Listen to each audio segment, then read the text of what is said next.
Hello, and welcome to another episode of the GSMC Wrestling Laureate podcast, brought to you by the GSMC Sports Network. I'm your favorite wrestling fan here, Eric Rodriguez, from now on every Monday. So, think of Monday as, Eric's weekly wrestling show. I will be live only on Monday, so make sure you guys, Superman punch that like and subscribe button to the show so you guys don't miss that notification when the greatest wrestling show goes live.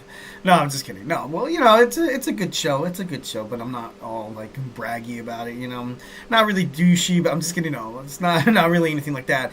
I just want to, it's a podcast from a fan for the fans, and it's super cool. Hope you guys had a great weekend. Sorry, excuse me. I hope you guys enjoyed the Super Bowl. I did not. I got to be honest. I thought it was a terrible game. Terrible game, terrible halftime show, in my opinion, obviously, 1,010%. What happened to the Kansas City Chiefs? No one really knows. Maybe something was said in the locker room, but they just seemed absolutely just demoralized. It was pretty crazy. It was pretty crazy. Congratulations to the Philadelphia Eagles. Super Bowl MVP, Jalen Hurts, obviously, that defensive front. Man, crazy. Having that much hurries, 6 sacks, I think. I don't think they blitzed once. I could be wrong. Don't quote me on that. And, dang. Honestly, Nick Sirianni, pretty good.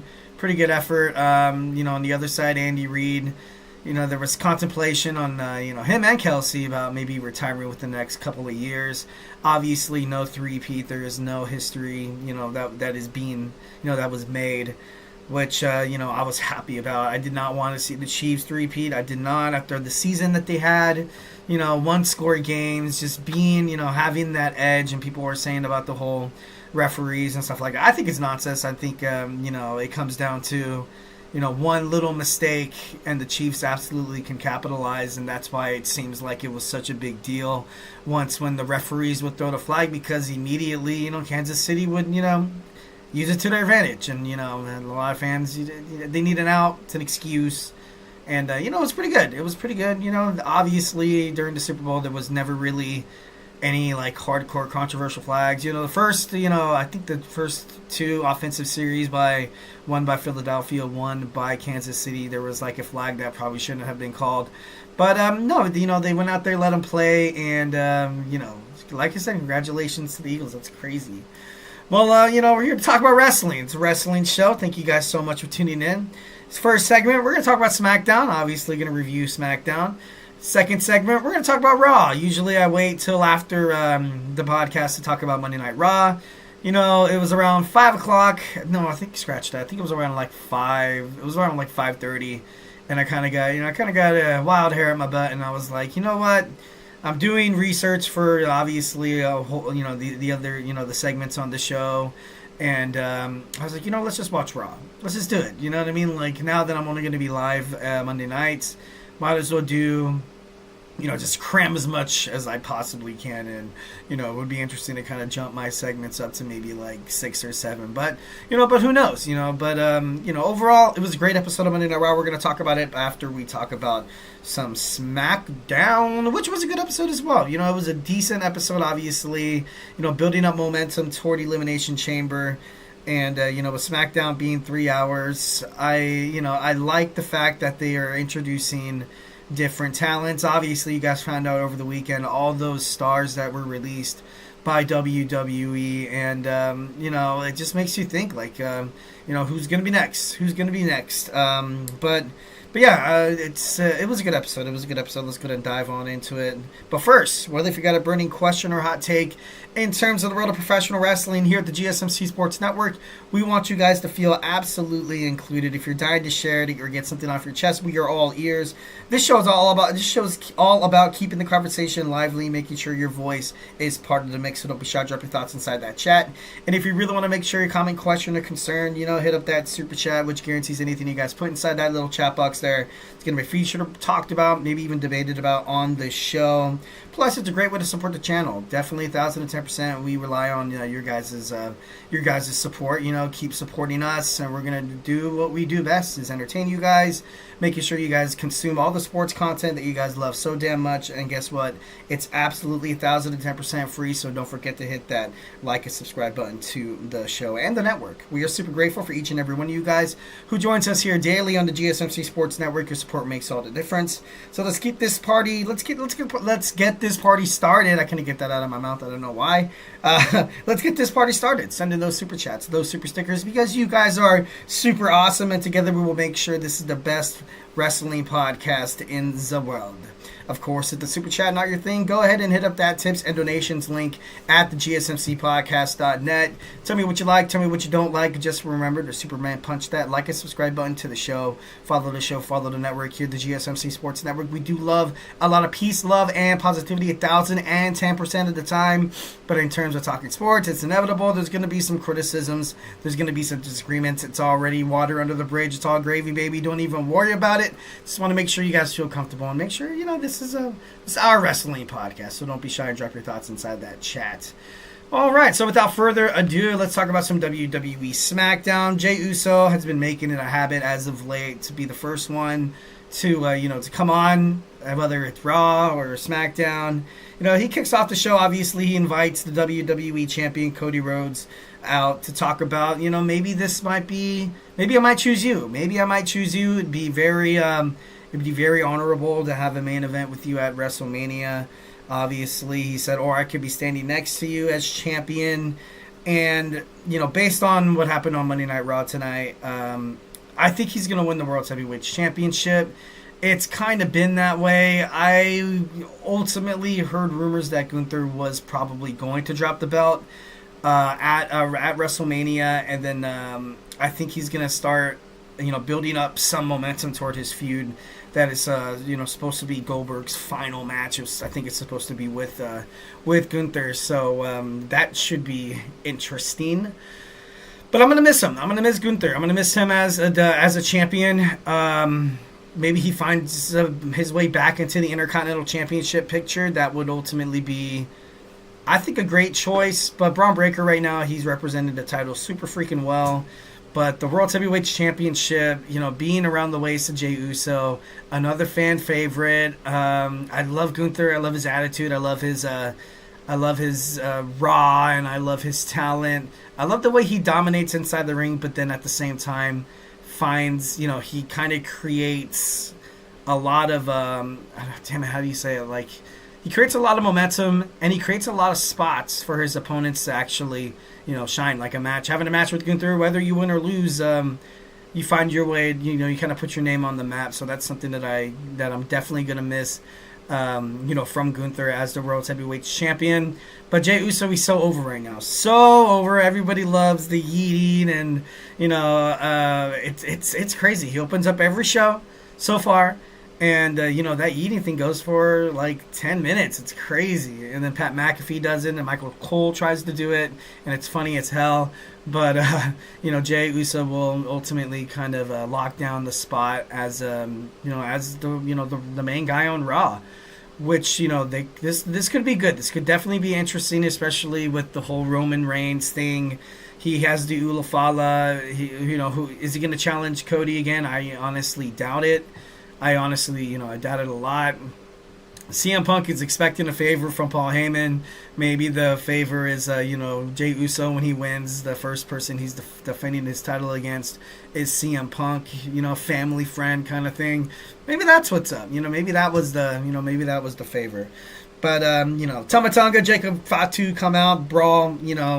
Bam. It happens, Jacob Fatu says my family needs that title back to kind of get prestige back into it. But, they ended up having a tag team title match at the end of the night. Bianca Belair defeats Piper Niven, Elimination Chamber qualifier. I thought that was a great match. Bianca, she's in. I don't think Naomi's going to get in. It would be kind of not trying to be mean or anything, but kind of, in my opinion, be kind of like a waste of a spot. DIY cut in a good promo. I love the fact that DIY, they're embracing this overall heel attitude. I love how Johnny Gargano. I like how Johnny Gargano's on the mic. I do. Tommaso Ciampa, he's a little edgy. I got to be honest. But when Johnny Gargano kind of handles himself, I love it. Pretty Deadly comes out, obviously super pissed off because DIY was supposed to be their friends, give them a title shot, and they got the title shot. They Nick Aldis came out, made the match. If Pretty Deadly defeated DIY, which they did pretty fast actually. The match didn't take too long. Pretty Deadly. They got lucky. Tommaso Ciampa, Johnny Gargano, obviously thrown off guard. They weren't even in their wrestling gear, but who am I to make excuses for DIY? Next, we have a triple threat qualifier for the Elimination Chamber match. We had Big Jim Uso against Drew McIntyre, LA Knight. It was a good match. I liked it. I liked how the match showed that that Drew McIntyre, he's big, he's bad, he's a top heel. But, someone like Jimmy Uso could ultimately hang in the ring with them. I definitely thought when Jimmy Uso was in that match, he was hitting a lot of good spots. He didn't look slow. He didn't really have any miscues, no botches, no nothing like that. Jimmy Uso, he understands how to play the game inside the ring, so to speak. Obviously, him and his brother have been, dominating the tag team division for quite some time now. But, Jimmy Uso, I definitely think he's going to get a shot down the line for the United States Championship. WWE Championship, a whole different story. Maybe Money in the Bank winner. Maybe he'd be an interesting Money in the Bank winner, I gotta be honest. Is he gonna cash in on his brother? Is he gonna cash in on, Cody Rhodes or whoever is the WWE champion, which will probably be Cody Rhodes. But I definitely like the way that Jimmy Uso stays relevant with the actions that he kind of has inside the ring, and he's good on the mic as well. Obviously not like his brother. He's nowhere going to be near the Yeet Master, yeeting all over the place. But he puts on some good matches, and he could definitely hold a title. But sad to say, I don't think it will ever be a WWE main championship. The LA Knight still, after losing his United States Championship, seems like he's kind of been floating around the roster.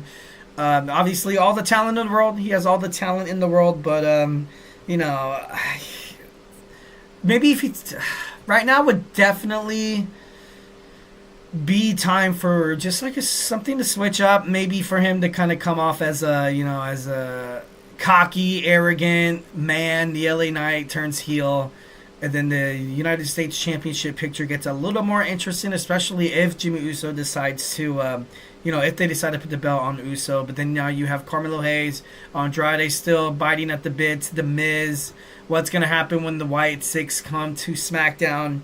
SmackDown's packed, and obviously it's going to stay 3 hours until I think Triple H said in a press conference till July, I believe, one of those months.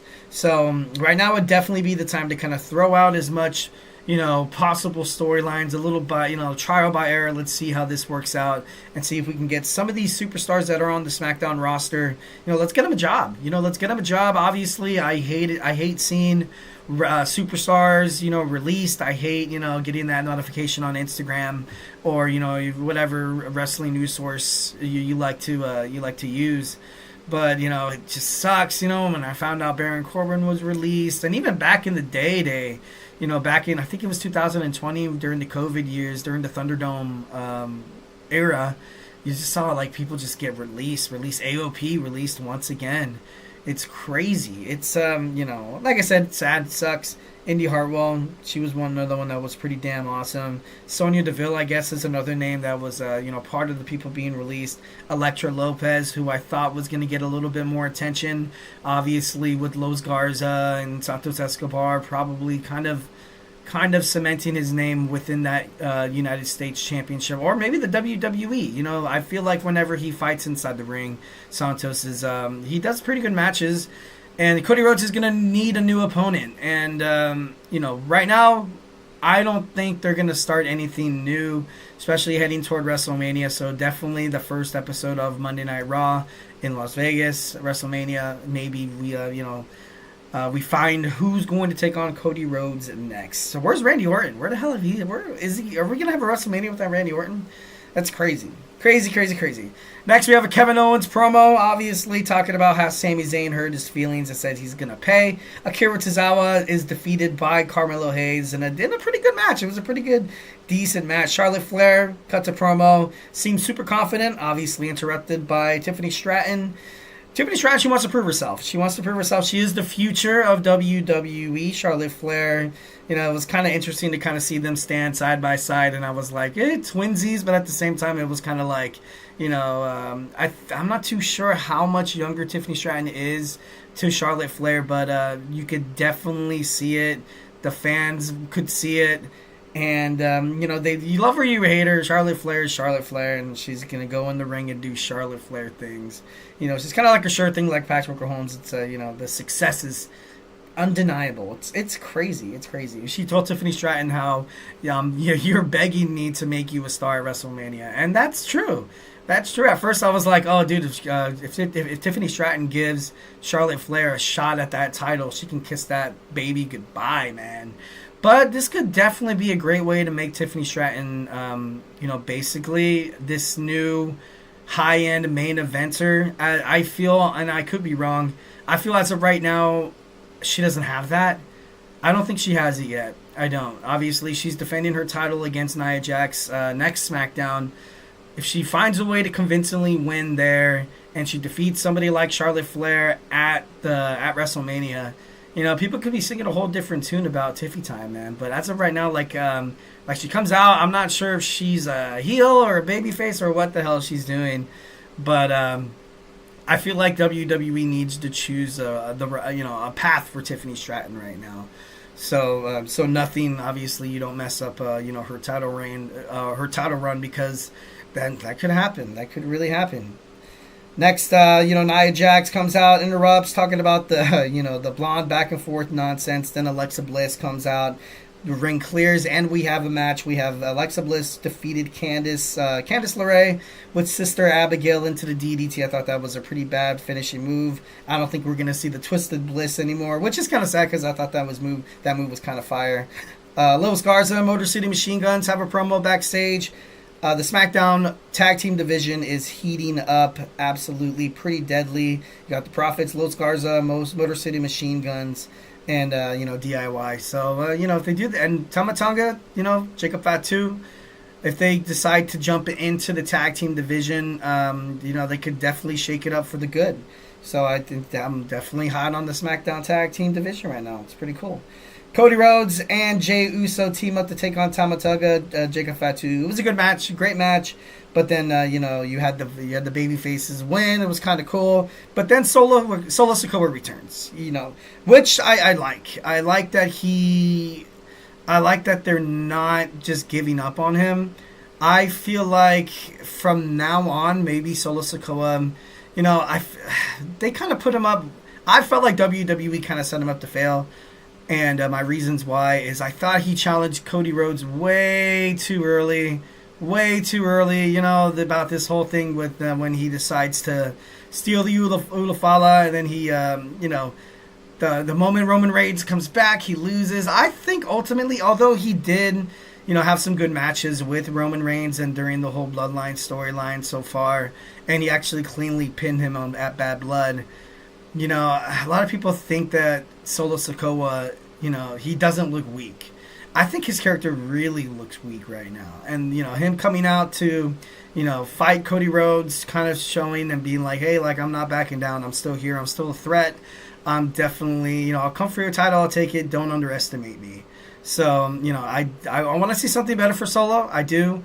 I definitely would love to see him. But then again, if I feel like he goes to the United States Championship, I don't know why. I just feel like that's a demotion, and it's WWE's fault because they wanted this whole Bloodline storyline super quick at Survivor Series, and they got it, and it was a hell of a match. It was pretty cool. It was nice to see the original Bloodline get back together, but I don't know. It's just I feel like right now for Solo Sikoa to be successful in WWE, he needs to come out looking stronger than ever after Mania. After WrestleMania, you just have Solo Sikoa be this complete and utter badass every single time he steps into the ring. He wins in dominating fashion. You know, I don't want to see him with I don't want to see cheap wins anymore.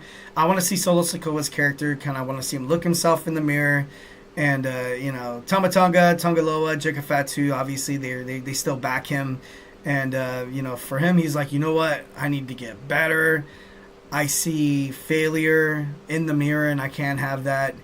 I am going to totally change my whole perception. I'm going to change my whole persona, and I'm going to, you know, I think he's going to start kicking ass. And I feel like he needs that. I definitely feel like Solo Sikoa needs something different, because if you just have him come back, you know, he attacks Cody Rhodes, and then he loses again, and then it's just like, you know, wash, rinse, and repeat all over. And I feel like that would be super detrimental to a young talented star that they wanted to make Solo. You know, him kind of going after the Ulafala, pretty ballsy. And I thought that was, you know, obviously you get respect going after things, although sometimes you might not get it. Sometimes you have to have the cojones just to be like, I'm gonna try. All right, guys, so hey, do not go anywhere. We talked about SmackDown, and now we're going to talk about some WWE Monday Night Raw. We're going to review the episode when we come back. So grab your favorite snack, grab your favorite ice cold beverage, and join me here in about 25 seconds. So hey, do not go absolutely anywhere. I feel like I'm losing my mind. Is everybody in the world blind? Please, Lord, give me a sign, a sign. I feel like I'm losing my mind. Is everybody in the world blind? Please, Lord, give me a sign, a sign. I wanna be the greatest. Everybody on the fake shit. I look around and feel like everybody is the fakest. I make this every day and I'm impatient, hoping one day I blow up from the basement. Statement, the top is so vacant. I don't hear shit that I think is amazing. Waiting for my day when I'm playing sold out shows for 1,000 faces. Hey, give me that crown, get in my way and to be put down. It ain't your place, all this my town. If I want that shit, then I'll get it right now. I'm losing it, the noose it fits. I'm losing shit, a stupid myth. You choose to live or choose to dip. You choose to fight or lose your grip and lose a gift. I feel like I'm losing my mind. Is everybody in the world blind? Please, Lord, give me a sign, a sign. I feel like I'm losing my mind. Is everybody in the world blind?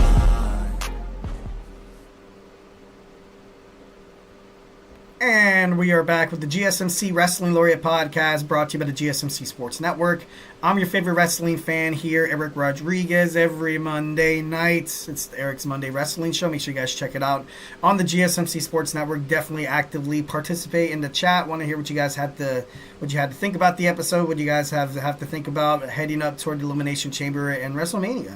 So, you know, we talk about all the action, inside and outside the ring, backstage curtain calls, rumors, dramas, and injury statuses, injury updates. We talk about contract negotiations, extensions, and new signings amongst superstars.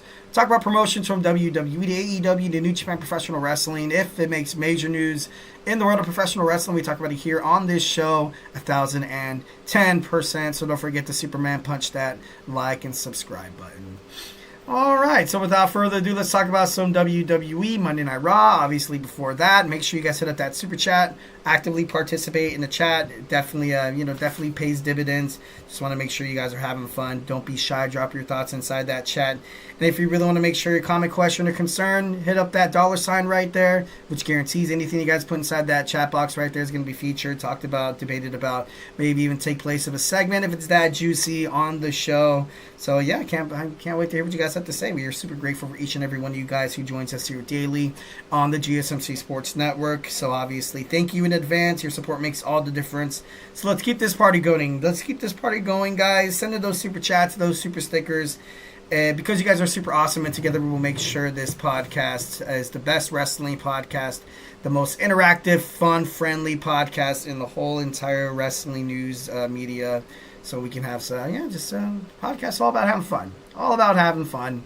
I try not to take things too seriously, especially when it comes to sports. You turn on ESPN or Fox Sports, or you get these hardcore takes on, like, I don't know, for, you know, kind of like the Skip Bayless. I'm just kidding. No, not getting into that. Not getting into that.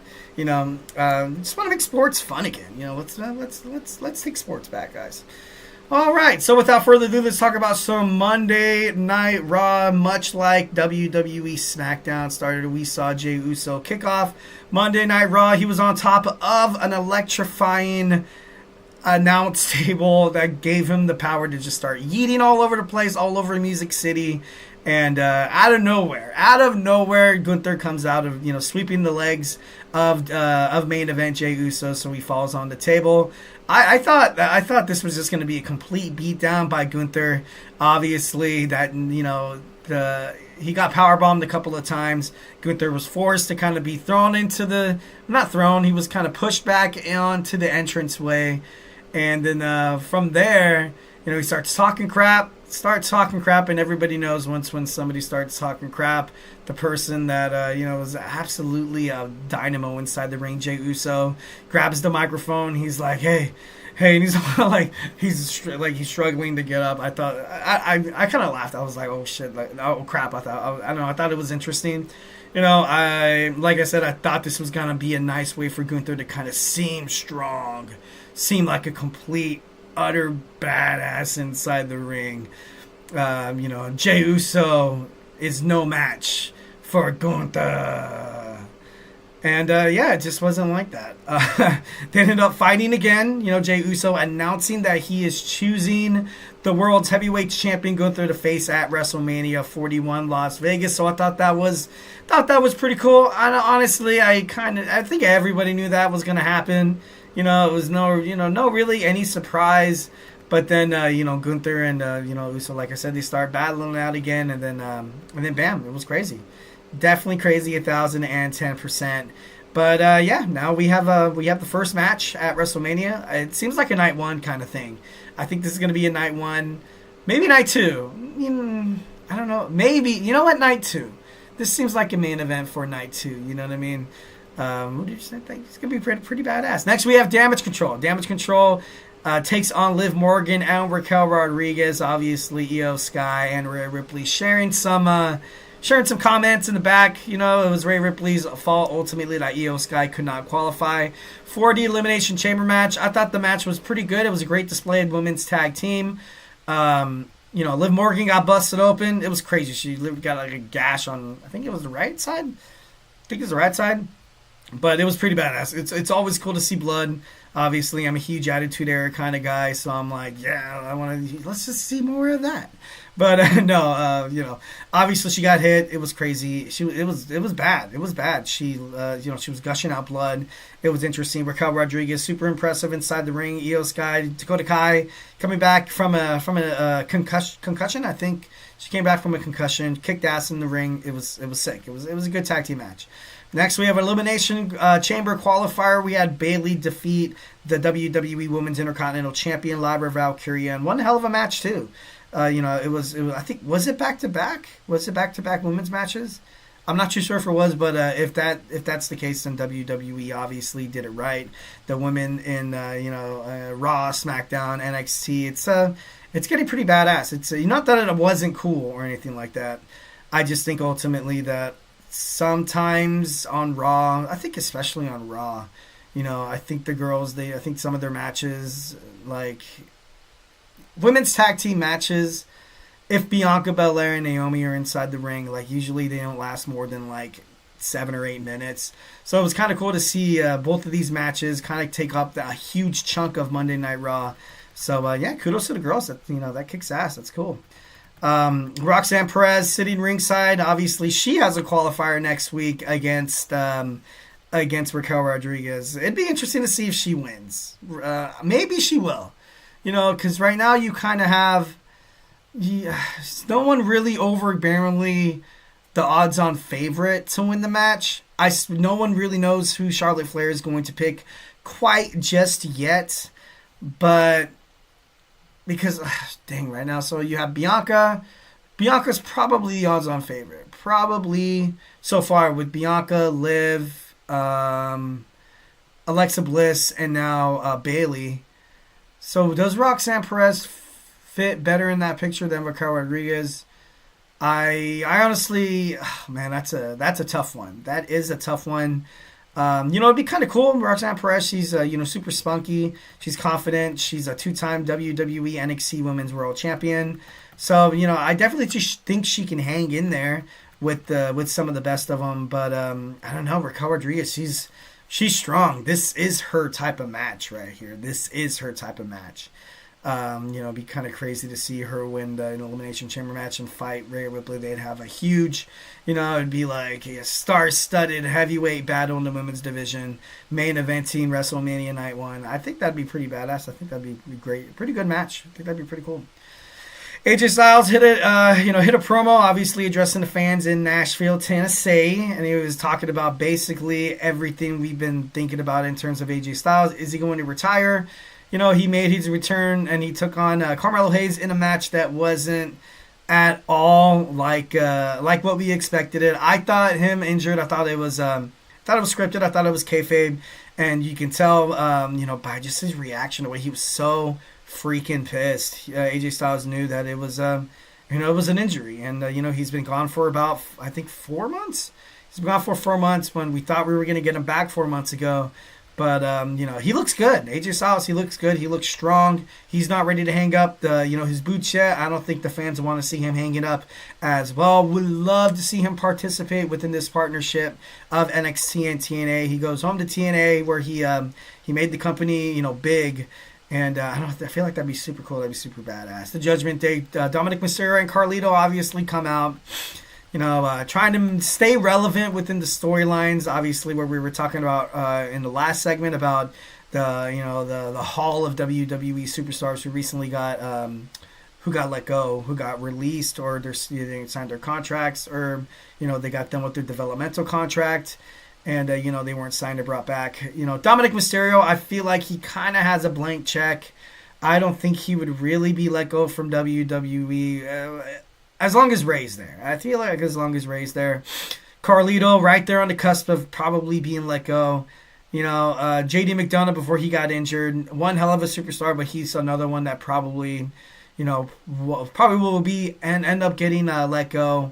But, this whole stuff, they mentioned, backstage promo, they mentioned that they need a new person in the group. And Finn Balor was like, no, I don't want to do it. I think that's stupid.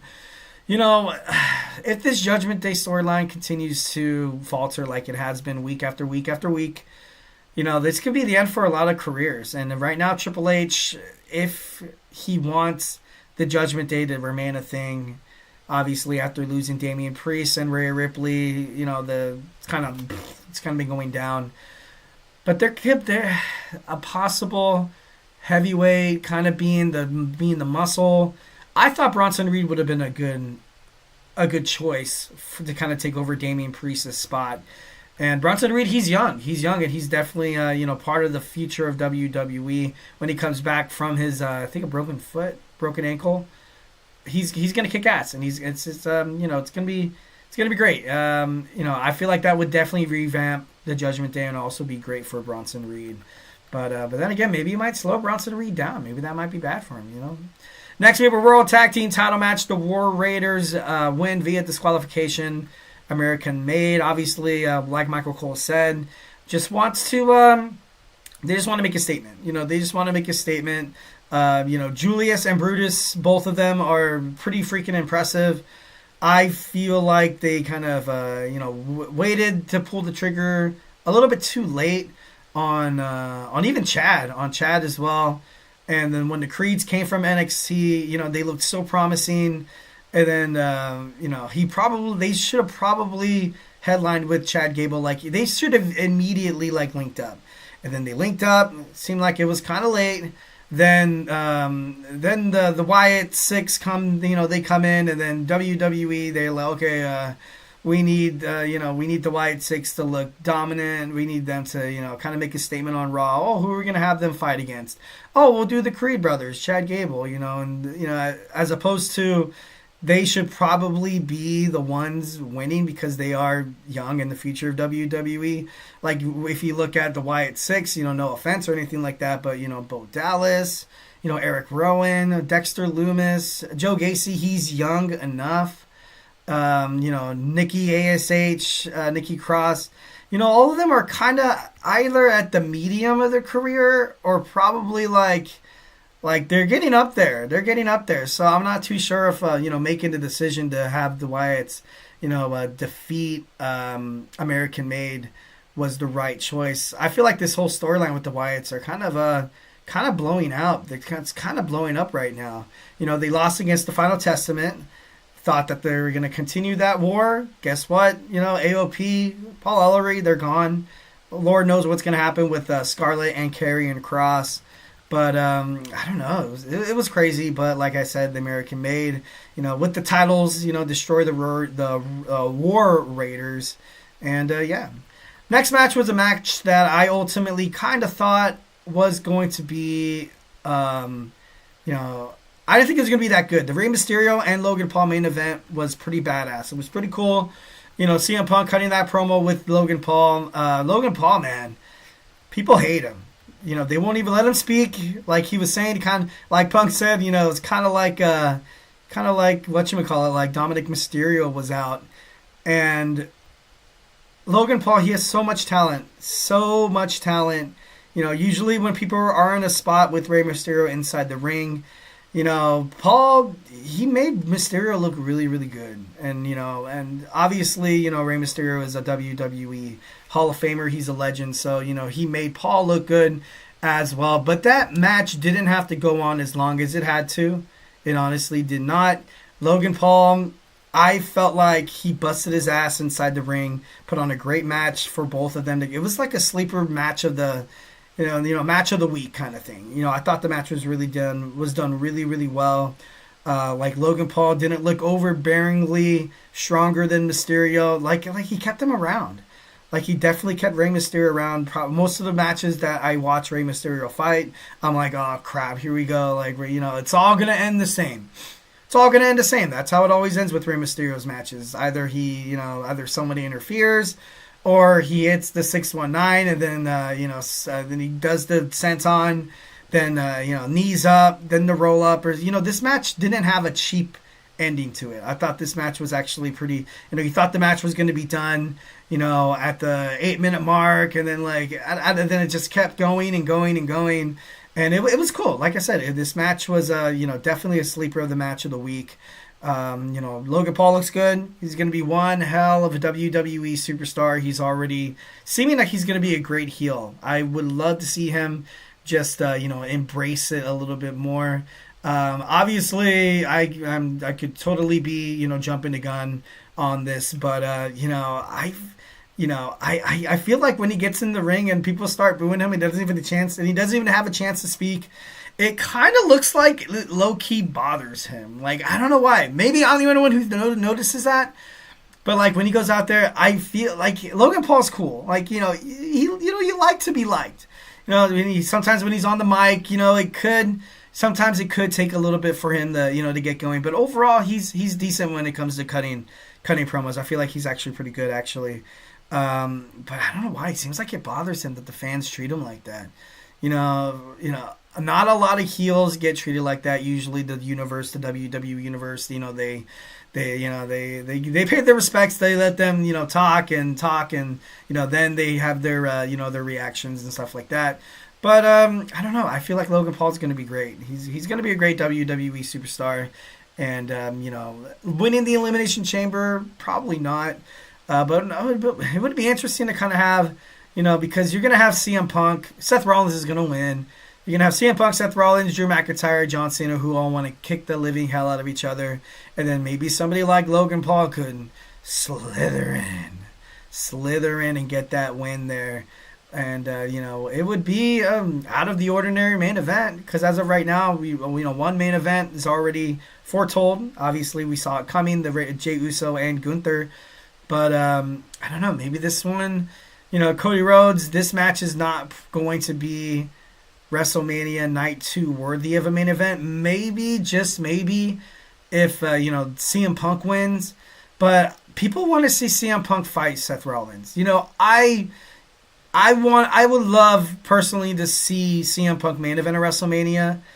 But the opposite storylines that you could tell would be absolutely detrimental. Would be kind of lost. Obviously, Seth Rollins setting to probably fight Roman Reigns. Drew McIntyre, what's going to happen with him? I want to see like those four men just go and beat the hell out of each other for like a fatal four-way. It would. Oh God, I don't know how Elimination Chamber is going to end. I know that John Cena probably will find his way into the main event at WrestleMania. Like I said before, I just hope it's not one of those cheap, those cheap endings, where they both pin each other and nobody's shoulders were clearly pinned on the floor, so both of them are going to get a shot at Cody Rhodes and we get a triple threat match.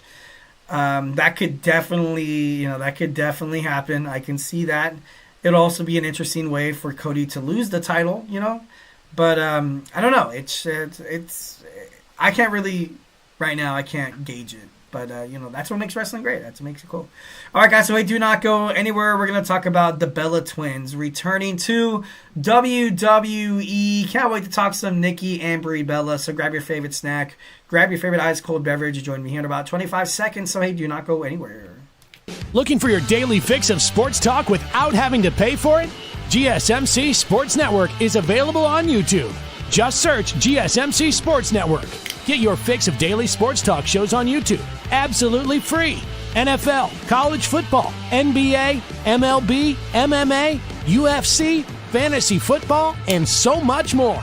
GSMC Sports Network has shows running all day long, with new sports shows starting every 2 hours. Just like on your favorite cable sports channel, except GSMC Sports Network is absolutely free. Just search GSMC Sports Network on YouTube to catch one of your new favorite shows, like the GSMC College Football Podcast, Chip Shot Football Podcast, Hoops and Heels Women's Sports Podcast, GSMC Basketball Podcast, and so many more. Check it out for yourself. GSMC Sports Network, now available on YouTube absolutely free. Search GSMC Sports Network on YouTube right now.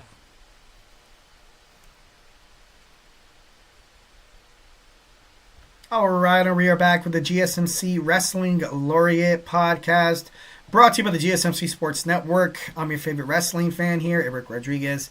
Every Monday night, we got Eric's Monday Weekly Wrestling Show, so make sure you guys Superman punch that like and subscribe button to the GSMC Wrestling Laureate podcast. So, you can see more about professional wrestling. We talk about all the action inside and outside the ring, backstage curtain calls, rumors, dramas, and we talk about superstar and active statuses and injury updates, their contract negotiations, extensions, and new signings. We talk about promotions from AEW to WWE if it makes major news in the world of professional wrestling. We talk about it here on this show 1010%. So make sure you guys smash that Superman punch that like and subscribe button to the show. All right, so without further ado, let's go and jump on into our third segment. We got some Bella Twins. We have the Bella Twins returning to WWE. Obviously, like I said, hit up that super chat so you guys feel like you guys are part of the mix. But, at WWE Royal Rumble, number 30 always seems to be kind of like a surprise entrance. We got Nikki Bella coming in at number 30. I personally thought it should have been like Alexa Bliss. I feel like that would have been more of a pop.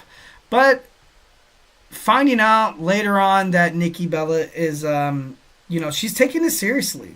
She addressed the topic on the Nikki and Brie Bella Show, the podcast. She said this, and I quote, "I couldn't believe how much my body remembered. So keep tuning in because you will see another fearless Nikki appearance sooner rather than later." She then credited Natalya for helping her train and get back into the ring. Talking about Natalya saying that, she needs to find her inner, FU and, work on regaining her confidence back inside the ring. And then she teased that Brie Bella could definitely be coming along, for the ride as well. She said this, and I quote, "Hopefully Brie mode will be by my side soon." So, these girls are back. They're still young. They still can kick total ass. My wife, she's a huge Bella Twins fan. She used to watch that, the Total Bellas. I'm not a huge reality TV show kind of guy, so I don't really, dabble in it too much. But, all I know is when these girls are inside the ring, whether if they're, doing a nice little wrestling cameo. Obviously, both of them are Hall of Famers. They were inducted in the 2000. Hall of Fame 2020. 2020, they made it to the Hall of Fame. When they arrived on the scene, I thought they were pretty cool. Nobody thought about this whole twin switcheroo in the middle of the match kind of thing. It was funny. It was cool. You know what I mean? Like, it was a different take on professional wrestling that, two sisters who grew up watching wrestling, then they hit the, they weren't GCW. I think they were in Florida Championship. No, I could be wrong. I could be totally wrong. I got to fact check that one.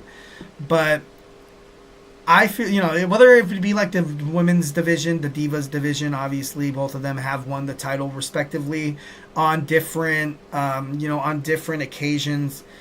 They also had a nice little feud that was actually pretty damn entertaining. But if they come back, it has to be tag team. I feel like, although wrestling is way, way, way, way safer now than it probably was back in the day, and with this new storyline by, with Triple H, Paul Levesque, as opposed to, Vince McMahon or anything like that, I definitely feel like both of these girls would be absolutely badass as a tag team. Like I mentioned before, when they were wrestling, they didn't have the women's tag team championships. They didn't have that. And if they did, you would probably see an 8-time, maybe even like a 10-time Women's World Tag Team title reigns in Nikki and Brie Bella, because they were that damn good.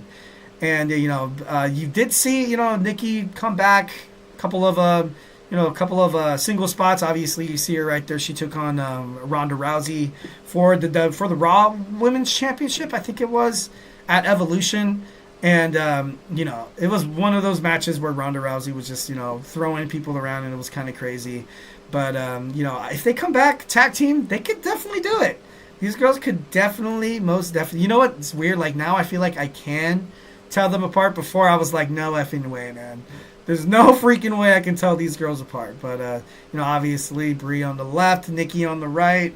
If I'm wrong, hit me up in the chat. Be like, Eric, you're still stupid. I'm just kidding, no. I want to see them come back in the women's tag team division. Maybe occasional singles bouts. Maybe we can, maybe like if there's a qualifier for like a tournament or a Queen of the Ring kind of thing, I would love to see them in singles bouts. Nikki, more or less, is probably likely to come back, but Brie is it'd be kind of a push. I know, she kind of gave wrestling up. Nikki has always kind of had that bug of her, coming back and testing the waters once again. But Brie has, she's not that being a mom will stop you from being a WWE superstar. But, her husband's Bryan Danielson, recently retiring from AEW and wrestling as a whole. So it would be kind of more of a push to see her kind of lace up her boots once again, get into the squared circle. Because, like I said, Nikki has dabbled in coming back more. I feel like, she mentioned in that interview, in the comment on her podcast, saying that she can't believe, how, her body had that muscle memory. Not doubting Brie whatsoever. But, it might be a little harder for her to kind of come back. But it would, it'd be kind of cool. It would definitely be super cool. When they debuted in November 7th, 2008, I thought it was, cool, like I said, it was nice to see kind of that tandem, like sisters act, and they're freaking twins. It was crazy, and they fought the first ever singles match against each other March 31st, 2009. Like I said before, each are former Divas champions, and they're 16 minutes apart, ladies and gentlemen. They were they're twins, 16 minutes apart from Scottsdale, Arizona. I think they can come back. Women's tag team division, it's heating up. You had Isla Dawn recently released the Unholy Union. Will be no more on WWE. Right now you have Jakara Jackson, Lash Legend of the Metaphor Girls. You have you have Damage Control, Liv Morgan, Raquel Rodriguez, Bianca Belair, Jade. You have, I don't know what's gonna happen with PFC now. You have, who else is in NXT? I'm forgetting somebody. I know it. There's another women's tag team on NXT that I can't. No, you know what? Maybe I'm not. Maybe I'm not tripping. Maybe I was thinking Cora Jade and Roxanne Perez, but they kind of seem like they're not really friends anymore. So there's a spot.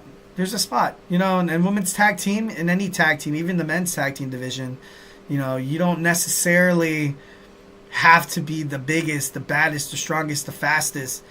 You could find a way just basically based on your tag team chemistry. And obviously the Bella twins, they're sisters. No one has better chemistry than that.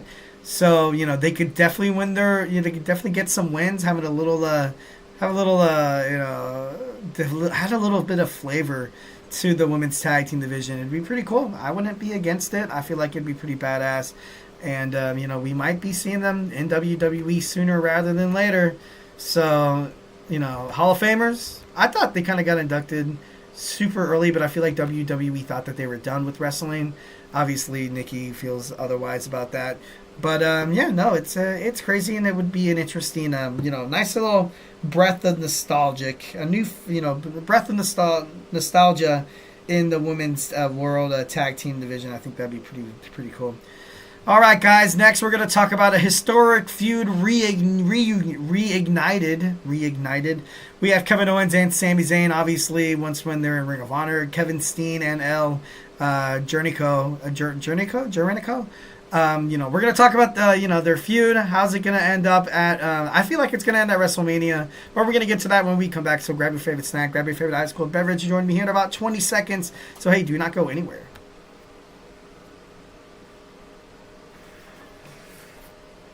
For the best and latest podcasts available anywhere, go to the podcast app on your cell phone and type in GSMC to access free content-rich podcasts on health and wellness, book reviews, sports, entertainment, relationships, social media, movies, technology, finance, and even weird news. Subscribe and download the GSMC Podcast Network's family of shows, available everywhere podcasts are found.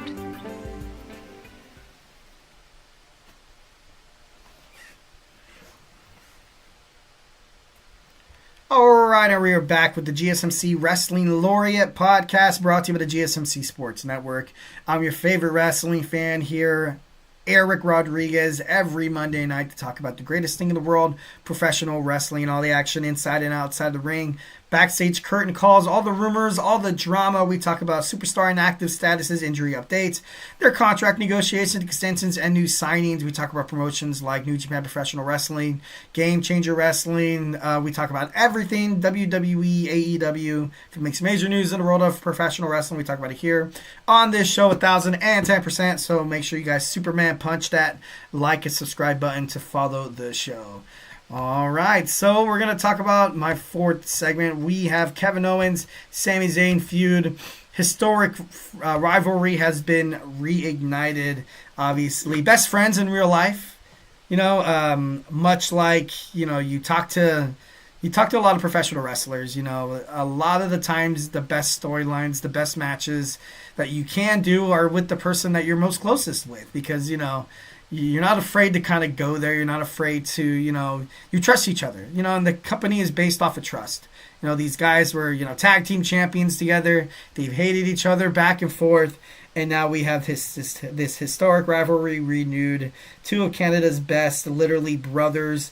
Kevin, Owen Hart, Bret Hart, when they had their feud in WWF, it was great because they have great chemistry. They're brothers. So, it was, pretty badass. They won the WWE Tag Team titles WrestleMania 39 back in Ring of Honor. Kevin Steen and El Generico. I'm going to say Generico. That sounds right.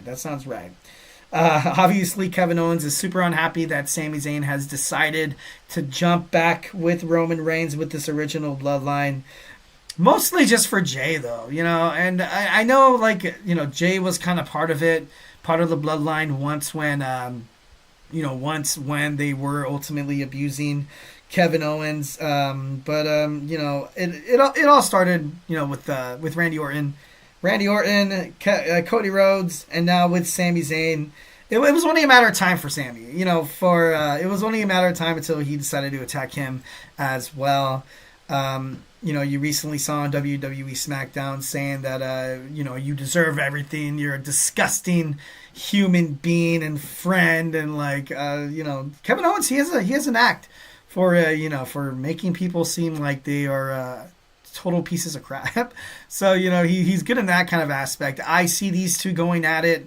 WrestleMania 41, it's going to be maybe a last man standing match. I'm just kidding. No, maybe an I Quit match. But I definitely think that, both of them are looking for a fighting spot. They're both looking for storylines right now. Sami Zayn was kind of, has been, I think recently he beat Drew McIntyre. I'm not too sure. Finally got that monkey off his back. He needs a new direction. And so does Kevin Owens after losing to Cody Rhodes at Saturday night's main event. Also lost at the Royal Rumble in that ladder match, and he got beaten the hell out of it. It was crazy. But he needs a new spot as well. And Kevin Owens, right now his contract with WWE, it ended early 2025. There has been a report that there is a handshake agreement, but just a handshake agreement. Lord only knows sometimes, most of those things ultimately fall through. But, it was interesting to kind of see this rivalry be, reunited. I am a little, I'm a little cynic. I'm cynical about it. I think ultimately if Kevin Owens decides to leave WWE, he's worked with three of the guys he's most closest with, with Orton, Rhodes, and also, Sami Zayn, his best friend. Kevin Owens leaving WWE, it wouldn't be a huge shocker. It really honestly wouldn't be a shocker because just the way he's kind of been handled recently, he's been just full, balls to the wall, just this absolute, mongrel, this absolute, hate machine who wants to, take down all the enemies of Roman Reigns and be against them. Why would you want to put a man like Roman Reigns back into power? But if this is a way for him leaving WWE, this would probably be the best way to do it. Like I mentioned before, you work with three of your best friends. You you put it on matches, one hell of a match after another. You're gonna get yours. You're gonna get your contract. He was actually shopping around. AEW actually did make they made a call to Kevin Owens. They gave him an offer. He gave it to WWE, asking to match it or better, and WWE basically said no. So this could definitely 1,010% be Kevin Owens leaving the WWE. I feel like I think he'd be great anywhere he winds up, and I know that he said in an interview that if him and WWE would, if they ultimately if they didn't see eye to eye and they part ways, he said that he'd be absolutely happy the time he had here. Every moment, every relationship he's made, and he was in NXT. He was young when he came to WWE. Now he's kind of getting older. More or less now he seems less and less and less like a WWE champion. Sucks, and it sucks to say, but you have Cody Rhodes finishing his story. You have him not losing anybody the caliber of Kevin Owens. Honestly, I don't really know anybody who could basically be the right fit to dethrone Cody Rhodes unless it's like The Rock or something like that. And in that case, that's kind of bull BS, but and then Jey Uso, he's over with the fans super bad right now. I don't know how long he's going to hold on to the championship before he loses it, but it would kind of make no sense if he lost it within the first 3 to 6 months. So, so Kevin Owens would once again wait for almost a half a year for another title shot, which is awful, which is terrible. That's a long time, and he's not even guaranteed that. In Ring of Honor, if he goes back to Ring of Honor, if he goes to AEW, I feel like right away he could definitely jump into the mix of being the Ring of Honor World Champion right off the bat. Definitely. AEW World Champion, I could see it. I could definitely 1,010% see it. Kevin Owens, he has a lot of friends also on AEW as well that he would probably, hey, why not? I'm going to work with them until I hang out my boots. It would definitely be, kind of a push if Kevin Owens did leave WWE. You're kind of like on the, the face of the wrestling organization in WWE, But Kevin Owens, something that he really hasn't been able to do that he used to do when he was younger, that fight Owens fight mentality. But this is my opinion, 1,010%. I hated how he's doing, he's posting on Instagram, he's going live, and he's just, halfway crying, like the storyline aspect of it, like, because Kevin Owens could do it, so WWE is like, this is what we're gonna do. But most of the time, I like Kevin Owens, like, he cuts promos inside the ring, and then he invites people to come out and fight. I would love that, but if he left AEW, I feel like it would be kind of like a Bret Hart situation, leaving the WWF and going to WCW. How there's already too much talent on there. I really honestly don't see how any of his storylines would truly fit in. Like, maybe he finds a way to kind of feud with MJF right off the bat. Maybe he's a hidden armor in in the Death Riders or something like that. I could see storylines, but I don't know. I just feel like he's happy with the WWE and whenever he's in a storyline, much like I credit Baron Corbin to. It doesn't matter if he comes off as a jerk or you're gonna love to hate him, and then you're gonna love to love him. So that's something that Kevin Owens definitely. If he leaves WWE, I feel like it would be a huge mistake by WWE for not trying to come up with some kind of different contract obligation or anything like that. But because, like I said, United States Championship, I could definitely see that. Intercontinental Championship, definitely, absolutely, 1,010%. But based on the whole thing with his Universal Championship run and Goldberg, where Goldberg should have lost to him to put Owens over, I feel like his character would kind of be lost a little bit. But anything could happen. You could have a refurbished. I never would have thought Jey Uso would be this big when he started doing this whole main event mantra with the whole yeet thing. I didn't think it was going to be this big or successful. And look at where it is now, and it's definitely, it's definitely the future of WWE. And if Kevin Owens finds his way out of, so much out of the picture, I feel like he could definitely, he has the charisma, he has, he has the wrestler mentality where he'd be like, you know what, I don't like it, but I'm gonna go out there and do, I'm gonna do what I'm gonna do best, which is fight Owens, fight, man.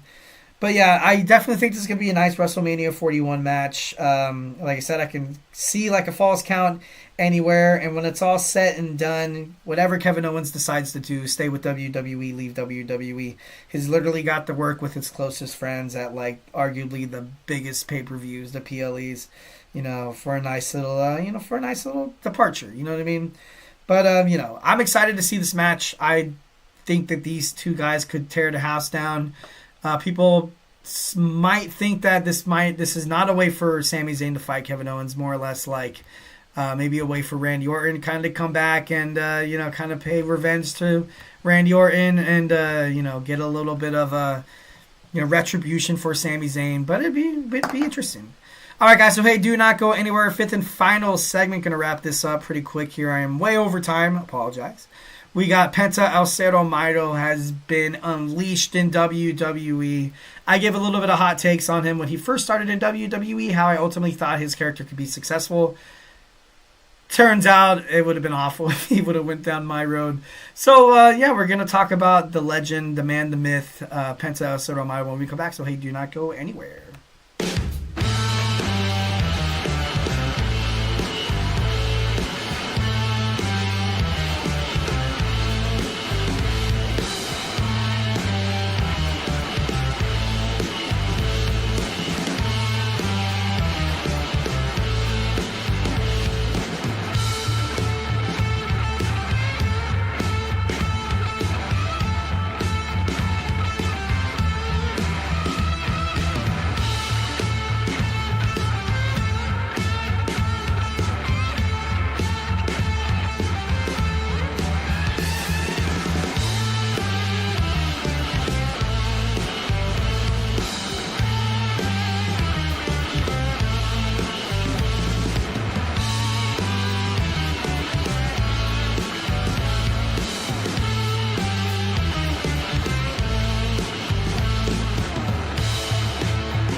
And welcome back to the GSMC Wrestling Laureate podcast, brought to you by the GSMC Sports Network. I'm your favorite wrestling fan here, Eric Rodriguez. Every Monday night, we talk about the greatest thing in the world, professional wrestling on the GSMC Sports Network, 8 p.m. Pacific Time, 11 p.m. Eastern. And so make sure you guys Superman punch that like and subscribe button to the show. Without further ado, we got our fifth and final segment. We're going to talk about Penta El Cero Miedo unleashed in the WWE. He's been a star. He has come around of being somebody who's internationally loved all around the world of professional wrestling, coming to WWE, and he fits like perfect. He fits like that's the only way I could ultimately like say how he's doing in WWE right now. He's undefeated, and despite being linked to Rey Fenix in a tag team, he's a solo act in WWE. And after he debuted January 13th on that first episode of Monday Night Raw, it was magical. It was great. His family was in the crowd. Everybody was all riled up, finding that this, this amazing luchador, this badass, is coming to WWE. And, you saw it inside the ring immediately. Just the style, the different style he brings inside the ring. It's not more or less that WWE style. It's a little international lucha underground, but then again, it could be independent. It could be literally any style. And he makes it look good. Obviously, the man's undefeated. And I feel like an Intercontinental Championship match in the future, definitely. Right now, I feel like, Braun Breaker and AJ Styles is, kind of a little hinted, here and there. And he's just having so much fun. Like, look at him, with George Kittle. George Kittle is an avid wrestling fan. And, Pentagon looks like he's a fan of his as well. But it just seems like he's having fun in the WWE. It seems like when he's wrestling all these other guys, the guys definitely they respect Pentagon. And, oh my God, this moment at the Royal Rumble where these were the first two people, it was magical. Penta, Rey Mysterio, absolute badasses in terms of lucha wrestling. Future Hall of Famers, if they're not already in the Hall of Fame or anything like that. Penta was in the Royal Rumble for quite some time. He eliminated he had a couple of good eliminations.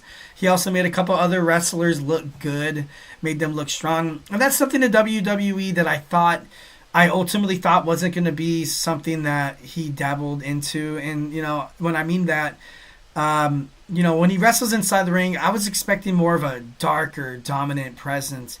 But no, this guy, when he gets attacked, he sells the moves. He looks... he made Chad Gable. Well, Chad Gable's already great. But, he made every single person he stepped in the ring with, he made them look great. He made them look like they are legitimate contenders in the world of professional wrestling. And, I definitely, when he came in, I bet you there was something that was said in the contract negotiations, and he's like, you know what, I don't want to just come in here and just start smashing people. Nobody wants to see squash matches. The wrestling fans, the WWE Universe wanted to see how this guy can hang inside the ring with some of the best. That's the reason why his first match was against Chad Gable. It was kind of equivalent of hey, your first match is going to be against an Olympic gold medalist like Kurt Angle. We're going to see what you do. We're going to see what you have to offer inside the wrestling ring. We don't want to see, 3-minute, 5-minute matches. These guys, every single time they fight with Penta, they put on a good show. They tell a story. They tell a story inside the ring. Whether if it's high flying or intricate, innovative moves that Penta El Cero Miedo is definitely capable of. They're doing it right. And I was kind of hot. I got to be honest. I was kind of hot on it. I did not want to see him just falter to the LWO. I did not want to see that, for him coming to WWE, which he hasn't. He's kind of staying clear of that. When he did get attacked by Ludwig Kaiser and Pete Dunne, I gotta be honest. I was getting a little antsy. And I was like, oh, great. This is when the LWO comes in to save Penta. I'm just kidding. No, but I definitely thought maybe that was going to be a spot. Happy to find out that, he's still on his own. He's still a solo act. And when his brother Ray comes in, it's going to be so freaking awesome. It's going to be so sick. Penta, had this to say, and I quote, "I am very comfortable because, He said this in an interview with SHAK Wrestling. He said, "I'm very comfortable because Penta, myself in the ring, is more aggressive, more violent, more of a different style around the world." Because he was asked about kind of being a solo act in WWE. A lot of people were expecting like a darker luchador where he wasn't going to say much, where he was going to kind of be like like his persona. He's a mystery. I guess he's never really been seen like unmasked or something like that. And I don't know, it was crazy. I honestly did not expect him to connect with the WWE universe that quick, because every single time a luchador debuts or wrestles in the WWE, someone in creative back in WWE headquarters is like, oh, let's just have them compile up with the other Latino wrestlers, and they can, be like a high-flying group that will get no chances. I did not want to see that for Penta. Maybe that's the reason subconsciously why I was like, dude, they better not just let this guy go to the LWO, or, kind of just band them together, put them together, you know what I mean? But no, and it's been great. It's been great. I feel like it's perfect. Definitely when Rey Fenix is going to be available, he will land in WWE. Penta had this to say. He said, "But when my brother is with me with the tag team, it's different, more dynamic, more special, more high flying. This is the difference, but I feel comfortable with both." Once when he was asked about being a singles act, is he more, is he excited for, does he want to be a tag team? Does he want to stay a singles act? And he's just absolutely open to it. Definitely. The Lucha Brothers have won tag team championships all across the globe. Penta, definitely, he's a legitimate international man of mystery. He's definitely reversed the curse gimmick. People who have the, Penta El Cero Miedo, I guess, the first man who had that name suffered from a career-ending neck injury, while another one was falsely accused of murder, and others had lackluster career. And he's, I think there was 10. I think he's number 9. I could be wrong, but so far he's been kicking ass, taking names. WWE's lucky to have him. Us as wrestling fans are lucky to see him. Just be somewhere where they can ultimately extract all the talent from him. See if he could, makes big PLEs, which so far it has every single match. When I'm doing research and I'm rewatching Monday Night Raw, I'll watch the first couple of seconds of a match, see how it's going. I'm like, oh, okay, I'm going to fast forward it. I do not fast forward through any Penta matches. I don't. I want to watch it. I feel obligated to watch it. I don't want to miss a thing. I don't want to miss it. And, and just that effect that he has on wrestling fans is, I fell hard for Penta. I'm a huge Penta fan now. I've always kind of, obviously dabbling within the world of wrestling. But he just, oh, God, so beautiful. So perfect, him into WWE. Can't wait for more Penta, obviously, the man of mystery, of international mystery success. Hopefully when his brother comes in, I can't wait for Rey Fenix to get there. It's going to be great. It's going to be cool. All right, guys, that's it for me. Hopefully you guys had an amazing time listening to the podcast. Remember to Superman punch that like and subscribe button to the show. Follow the show, follow the network. Follow us on Instagram, Twitter /X, whatever you like to call it. Facebook, TikTok. Did I say TikTok already? Definitely subscribe to all of those so you guys can get some awesome content that you guys love so damn much. Obviously, always hit us up in the chat. We have all these other sports podcasts. Make sure you guys check out their shows. They're, amazing. They're enthusiastic, charismatic as well. And they know their stuff. They definitely love sports. Sports is, it's a fandom. It's a fandom, and fans love talking sports together. So, definitely want you guys to feel absolutely comfortable. Do not be shy. Drop your thoughts inside the chat whenever we go live. Hope you guys had an amazing weekend. Sorry about the Super Bowl being so sucky. So I almost cursed again. Damn it. Life goes on. Life goes on. Hopefully next year's Super Bowl. We were due for a bad Super Bowl, though. I got to be honest. We've had a couple of good ones in a row. We were due for a bad one, and it was kind of cool to see the Chiefs not three-peat. But yeah. Hope you guys have an amazing. Hope you guys have an amazing week. Stay beautiful, but most importantly, love you. Mm-hmm. Mm-hmm. Mm-hmm.